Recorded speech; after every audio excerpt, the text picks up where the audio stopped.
नमस्कार दगड़ियों। आप लोगों तय मैं तीलू रौतेली आरंभिक काल से ही उत्तराखंड वीरों और वीरांगनाओं की भूमि रहा है, जिसमें रानी कर्णावती नक्कटी रानी और तीलू रौतेली का नाम बड़े ही सम्मान और आदर से लिया जाता है। दोनों ही उत्तराखंड की ऐसी वीरांगनाएं थी जिन्होंने अपने अदम्य साहस और रण कौशल से दुश्मन के पांव उखाड़ दिए थे। उसी साहस, वीरता और नारी शक्ति की परिचायक तीलू रौतेली की कहानी इस पोस्ट में बताई जाएगी, जो मात्र 15 साल की उम्र में ही रणभूमि में कूद गई थी। तीलू रौतेली उत्तराखंड की नारी का वह शक्ति स्वरूप था जिसे उत्तराखंड की झांसी की रानी और गढ़वाल की लक्ष्मीबाई से आज भी सम्मान से याद किया जाता है। ओकांडा का कौथी गौरियो ओ तिलु कौथिक बोला भी भे तिलु रौतेली धेंधे द्विवीर मेरा रणशूर हवेन भगतु पथ्या को बदला लेक कौथी खेल लालिके में धो तिलु रौतेली धके में ओकांडा का कौथिक गौरियो तिलु कौथिक बोला। मात्र 15 साल की उम्र में रणभूमि में कूदने वाली विश्व की एकमात्र वीरांगना तीलू रौतेली, जिन्हें गढ़वाल की लक्ष्मीबाई भी कहा जाता है, पौड़ी गढ़वाल चौंदकोट के गुराड गांव की रहने वाली थी और इनका वास्तविक नाम तिलोत्तमा देवी था। तीलू रौतेली का जन्म 1663 में हुआ था।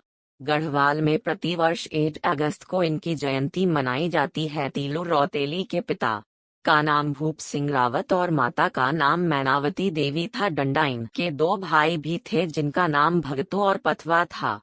इनके पिता भूप सिंह बहुत ही वीर और साहसी आदमी थे, जिस कारण से गढ़वाल के नरेश मानशाह ने इन्हें गुराड गांव की थोकदारी दी थी। वहीं ये गढ़वाल नरेश के सेना में भी थे।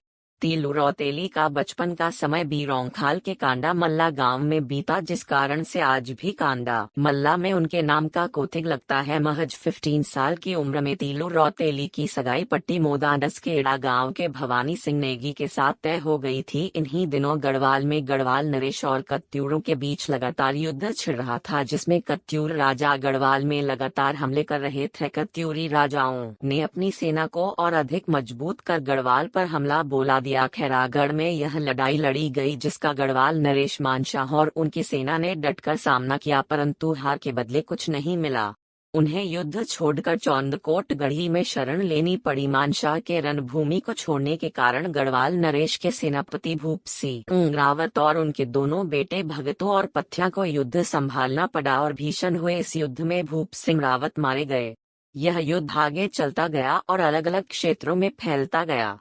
भूप सिंह के मरने के बाद उनके दोनों बेटों भगतू और पथवा और तीलू रौतेली के मंगेतर भवानी सिंह ने युद्ध की कमान संभाली, लेकिन कांडा युद्ध में ये तीनों भी मारे गए। अपने पिता, भाइयों और मंगेतर के मारे जाने के बाद तीलू बिल्कुल टूट गई और उन्होंने फिर कभी शादी न करने का फैसला ले लिया। कांडा युद्ध के समाप्त होने के कुछ समय बाद कांडा गांव में कोथिंग मेला हुआ, जिसमें शुरुआती काल से ही भूप सिंह के परिवार की उपस्थित जरूर होती था। बड़ी ई की मात्रा, जिस कारण से तीलू रौतेली भी कोथिंग जाने की जिद करने लगी। माँ को तीलू की यह जिद बिल्कुल पसंद नहीं आई और वह गुस्से में आग बबूला होकर तीलू को तीखे शब्दों में कहने लगी, अरे मूर्ख तीलू, तुझ में जरा भी अक्ल नहीं है क्या? अभी तेरे दोनों भाइयों मंगेतर और पिता को गुजरे हुए कुछ समय भी नहीं हुआ कि तुझे कोथिंग जाने की लगी हुई है।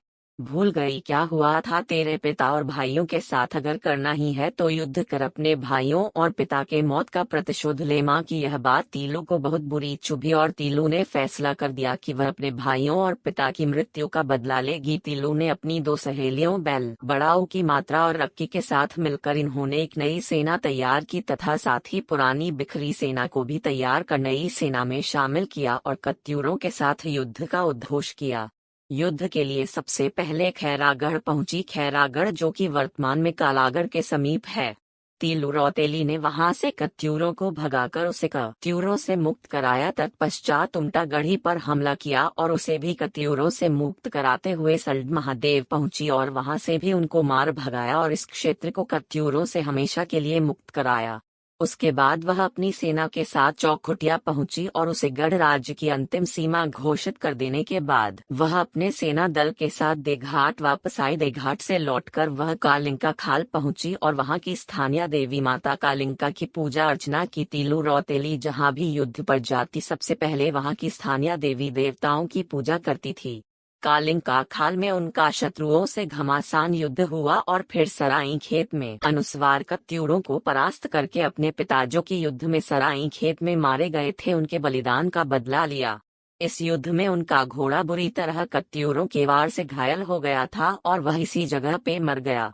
इस तरह पूरे 7 वर्ष तक लगातार युद्ध करने के बाद जीत हासिल करके जब तीलू अपने घर को लौट रही थी तो रास्ते में पानी देख नदी के समीप विश्राम करने की इच्छा से वह अपनी बची हुई कुछ सेना के साथ पूर्वी नयार नदी में रात को विश्राम के लिए रुक गई। सुबह जब सब सोए हुए थे तो तीलू उठ करके नदी में पानी पीने लगी तो पीछे से घायल एक कत्यूरी सेना के सैनिक रामू रजवार ने उन पर हमला बोल दिया, जिससे तीलू बुरी तरह घायल हो गई। चूंकि तीलू उस समय निहत्ती थी तो कुछ कर नहीं पाई और बुरी तरह से घायल होने के कारण यह वीरबाला वीरगति को प्राप्त हो गई। तीलू रौतेली की याद में आज भी कांडा ग्राम व बीरोंखाल क्षेत्र के निवासी हर वर्ष कौथीग मेला आयोजित करते हैं और ढोल दमाऊ तथा निशान के साथ तीलू रौतेली की प्रतिमा का पूजन किया जाता है।